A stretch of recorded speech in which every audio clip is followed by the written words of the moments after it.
Hey everyone, welcome back to Watch and Carry. So in today's video, we've got a quick DIY project that I came up with. So I'm in the market currently for a fender. Specifically, I'm taking a look at the Float Life Fender 2. It's the fender that's the cheapest, I think, out of what's available on the market. It's one of those ones that comes in a rolled up tube, but unfortunately, it's sold out at the moment on Float Life or on Craft and Ride. So it's been raining a little bit here in Vegas, and I did need a fender. I've been getting a lot of dirt building up on my foot pads and on my pants, obviously. And so I went to my garage, see what I could do to make a temporary fender while I wait for the Float Life fender to come back into stock, and came up with this pretty pretty rough fender, but effective. I've used it on a couple rides already in the rain.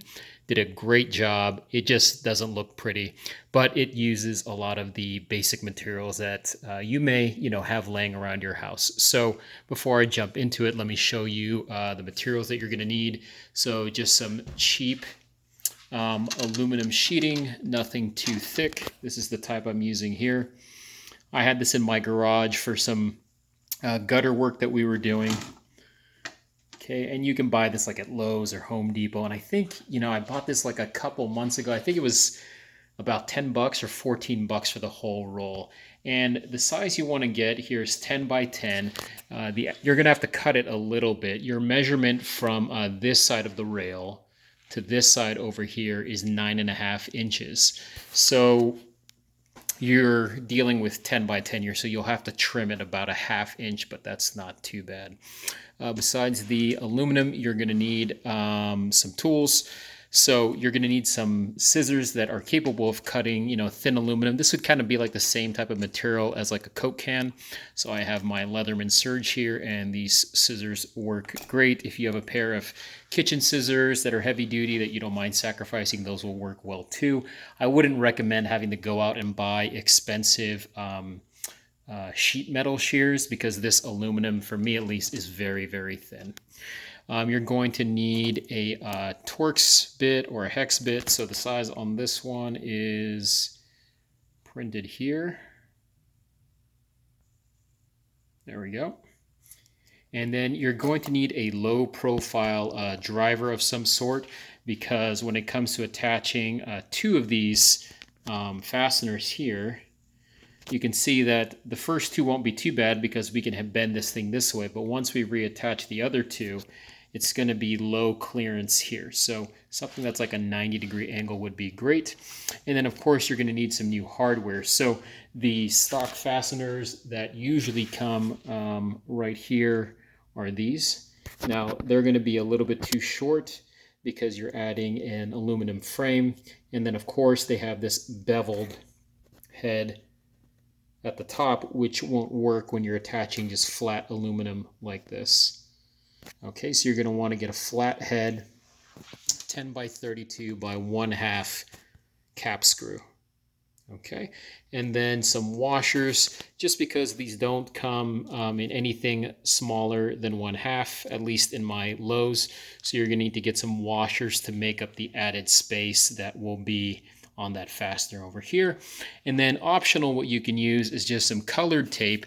Now, aluminum, I mean, I'm not too worried about this thing rusting. I'm not riding in a lot of rain, but it's a very shiny, reflective material. And, when I ride in the morning, it's quite bright and distracting to have this bright aluminum. I mean, you can see how bright that is when my light shines on it. So I had some electrical tape lying around the house, and this is, just typical duct tape, pretty water resistant. So I just outlined this aluminum fender top and bottom in this duct tape, and then it also just kind of color matches if you really want to go for that.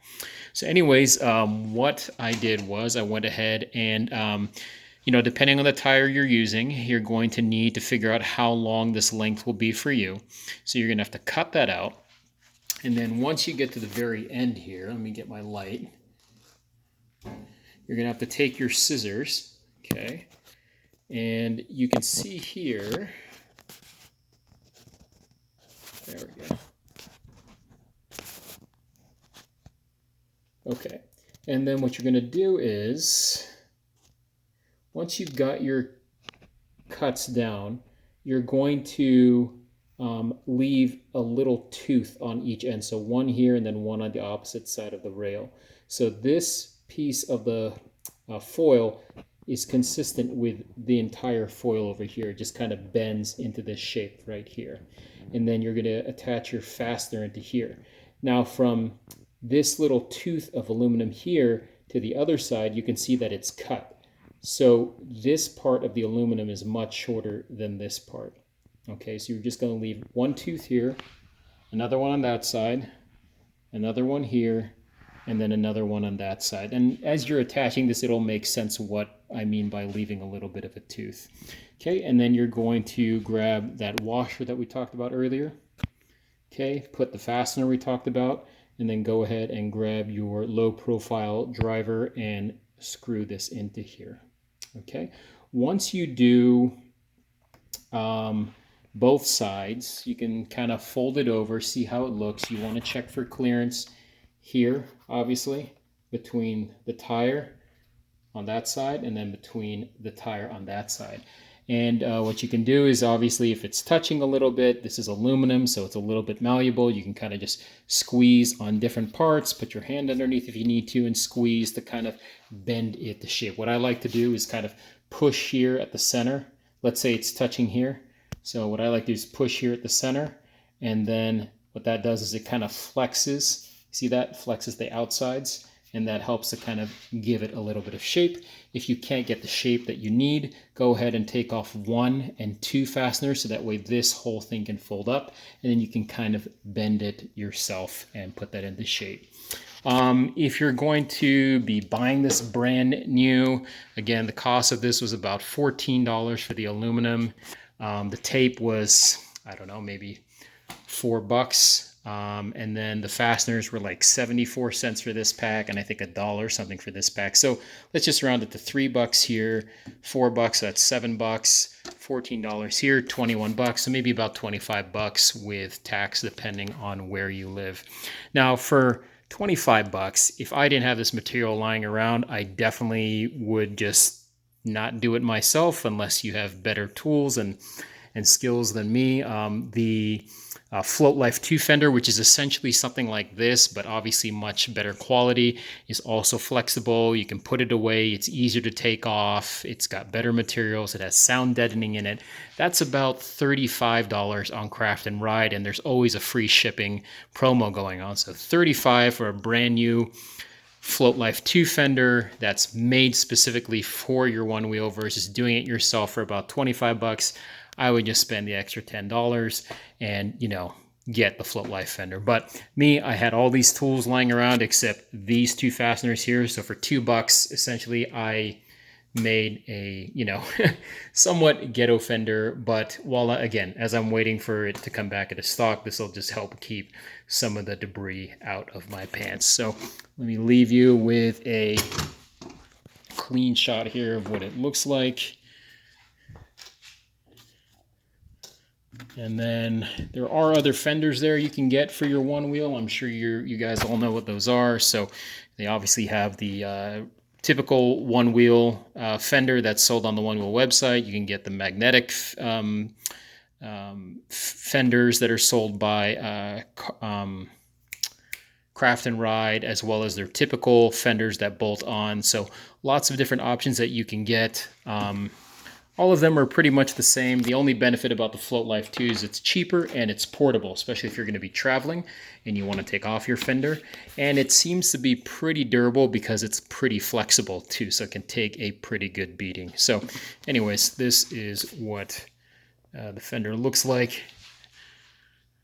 So yeah, I mean, not great, but hey man, $2, I'm pretty happy with it. Oh, I did forget to mention one thing. You can see that the metal is a little bit beveled, kind of like the Float Life. So after I fitted this whole thing on, it was actually extended out to here and extended out to here. So I just went ahead and drew some tracings and kind of followed the profile of the tire while still keeping it a little bit more outbound from the tire, but kind of shaved off with, or cut off with my scissors, some of the aluminum on this side and on the other side as well. So that's how it looks like over there. Yep. And yeah, why don't we dress this up a bit? All right. So I've got tons of these stickers lying around, so let's go ahead and at least try to make it look somewhat pretty, right? Oh, one thing I did forget to mention too, if you're going to put tape on, obviously try to clean the aluminum sheeting with some rubbing alcohol first, let it evaporate and dry out, and then attach the tape. All right, so how should we attach this sticker? What do you think, like that or like this? Yeah, I kind of like it like this.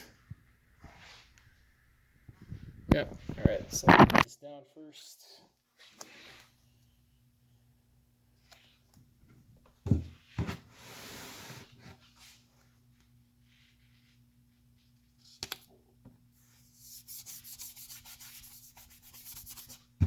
All right, there we go. Now it looks a little more official, right? I hope I put that right side up. Yeah, it matches the one on the footpad. Okay. So anyways, guys, there you go. Makeshift fender that you can make yourself using some basic household materials. All right, thanks a lot, guys. If you have any questions or comments, please put them down below. And as always, have fun, ride safe, and I'll see you on the next one.